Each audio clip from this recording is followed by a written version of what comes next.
joining me for another video on the Alfcast. It's late tonight in Madrid, but I decided to record this video. This is actually something that's been in the back burner for quite some time, and I've done a little bit of reading on the topic tonight, so I'm well prepared to record this video. And it's about leg breaks in MMA. So Chris Weidman is the latest topic, or the latest victim of this freak thing that happens every now and then within MMA. And I gotta tell you, as a fan, it's something that I don't really like to see too much. I mean, it's not something I look forward to seeing. When I do see it, I'm affected a little bit. I get a little bit squeamish. And as someone who's aspiring to fight in the sport, I'll tell you, it's not something I'm looking forward to dealing with if ever I do leg kicks, that is. And yeah, it's a little scary to think about, using leg kicks as well. If I decide to throw a leg kick, will someone check it, and will my leg come back a mangled mess? So I guess in the process of trying to process, in trying to process this in my head, I did a little research on the topic to try and understand what causes this, if there's any sort of information I could get from studying these occasions and looking at the fighters,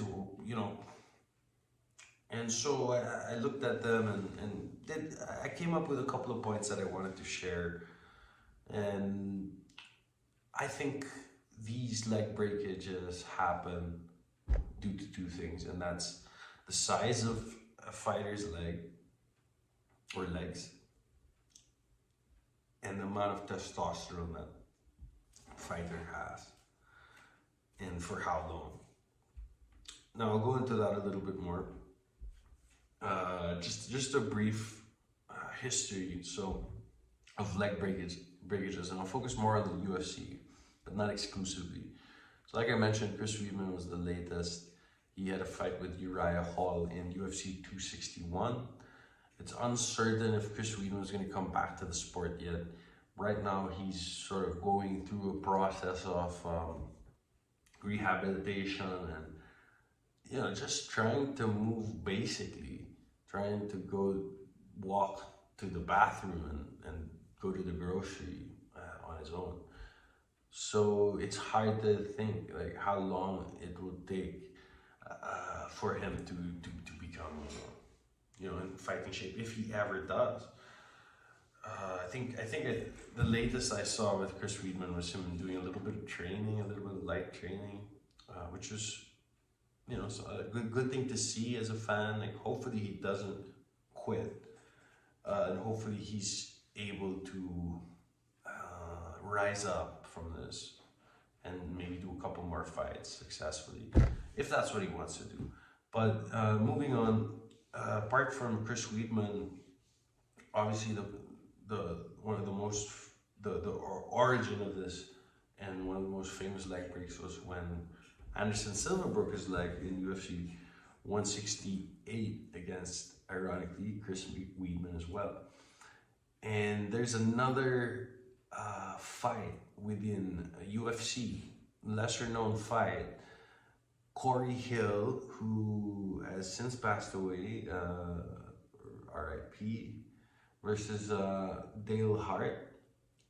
And if you look at Corey Hill, who suffered the broken leg, I haven't mentioned really leg size, right? I did mention that. And Chris Weidman, Anderson Silva, Corey Hill, what do they have in common? Legs are kind of thin. Okay, I wouldn't describe their legs as even proportional to the thickness of the rest of their body. I wouldn't describe their legs by any means as, you know, thick, robust, strong looking, or, you know, hard looking, or nothing like that. So I know it's anecdotal to say that these three guys who broke their legs in the UFC, the only three guys to do it, had thin legs. That's just an observation. So I go a little further, right?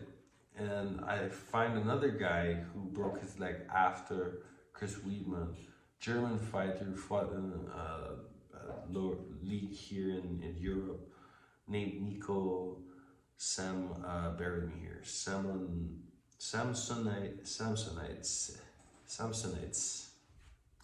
Remember, Stipe over here is, you know, Probably not pronouncing that name correctly, but you could look it up. Nico, it's spelled Samsonidse, Samsonites, or Samsonite. He broke his leg, and if you look at his legs, they're on the thinner side too, right? Now, another thing I also want to mention, I've seen other leg breakages in the process of researching this fight from other fighters, and they got big legs, they got thick legs too, and it happened to them. So I understand that just with that alone, you can say that, you know, hey, maybe that debunks my theory, right? But it's like saying, okay, if you have thick legs, your legs will never break. I mean, obviously they will also break if you throw them with enough force and they're blocked a certain way, even though you have, you know, the best looking, strongest looking, most, you know, sturdy looking legs. They will still break if you know, put enough force into the kick. I'm just saying that perhaps there's correlation between the fighters that we're seeing. You know, most of them have legs on the thinner side. Maybe the thinner legs break easier. I mean, you got a thicker stick and a thinner stick. If they're the same wood, right? The same kind of wood. Most likely the thicker stick will take more force before it breaks, you know?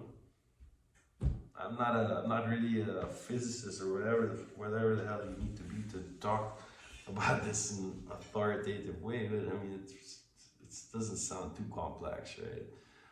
Well, that's the first thing.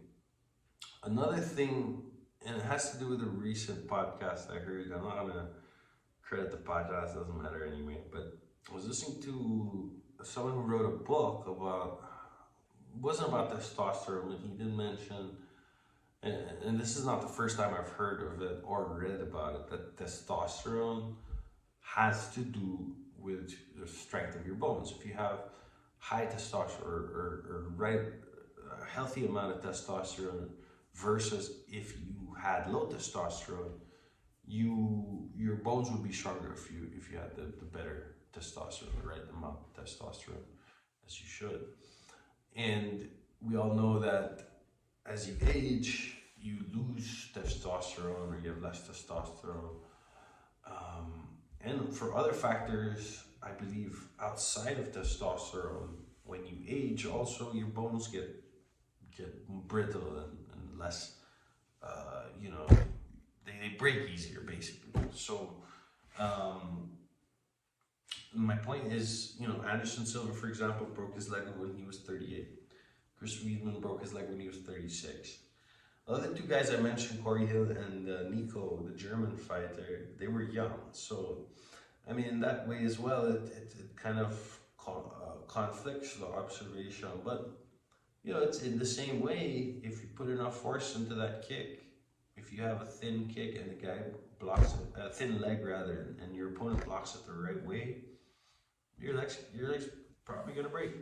So, could it be a combination of, you know, in the case of Chris Weidman, Anderson Silva, that the size, the thickness, the robustness of their legs, combined with them being on the higher end of the scale for their age, perhaps testosterone was not where it would be ideal or where it should be in an ideal sense. Perhaps these two factors together, and maybe other factors with age that have to do with weakening your bones, are the reasons why these legs break. But yeah, that's my observation. I mean, leg size and age and testosterone, that's it. Testosterone with age, I mean, that's kind of like my point.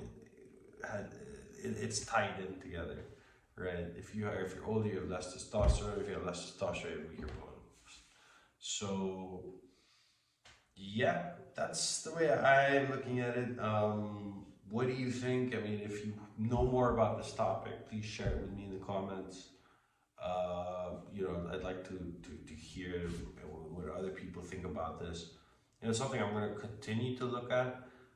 It's something I'm interested in, certainly. But thought I'd share it with the world and see if it's something useful, perhaps, or maybe something that can spark a little bit of conversation, and we could all learn from this. But that's what I think, and yeah, hopefully you enjoyed that video. Please like, subscribe. If you really like my stuff, hit that notification bell so you'll know whenever I come out with content. I try to do a video as much as I can, really. But yeah, thanks so much and have a good night. Bye.